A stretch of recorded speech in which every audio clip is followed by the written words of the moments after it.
তো সকলকে good morning. আগের দিন আমি গেছিলাম এক জায়গায়, সেখানে কিছু গাছ দেখতে পেয়ে তো চন্দ্রমল্লিকা গাছ নিয়ে এসেছিলাম। তো গাছটা এনে আমি একটা অন্য জিনিস লক্ষ্য করলাম আজকে। চলো তো সেটাই তোমাদের কাছে দেখাচ্ছি আজকে। এখানে একটা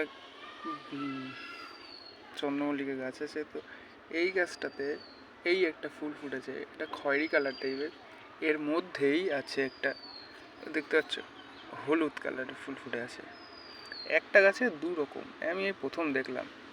তো আরও এনেছিলাম এই একটা, ধরো সাদা, এটাও অন্যরকম। এর মধ্যেও আবার দেখতে হচ্ছে এটা, এইটা দেখতে কিরম একটু পিঙ্ক পিঙ্ক কালারের একটা ফুল আছে, মানে একটা গাছে দু রকম, ইউনিক। আমি এই প্রথম দেখলাম, সুন্দর দেখতে। এটাও সে গাইবে, খুব সুন্দর ফুলগুলো হলে আরও ভালো লাগবে। আর একটা আছে ইয়েলো কালারের, এটাও খয়েরি আছে আর কি, অনেক খয়েরি কালারটা বেশি হয়ে গেছে। থেকে ভালো লাগলো এইটাই, একটা গাছে দু রকম, হলুদ আবার খয়েরি। দেখতে পাচ্ছ একটাই গাছ আছে এর মধ্যে। তো কার কোনটা পছন্দ হলো কমেন্ট করে জানিও। লাগলে চ্যানেলটাকে সাবস্ক্রাইব করে পাশে থেকো।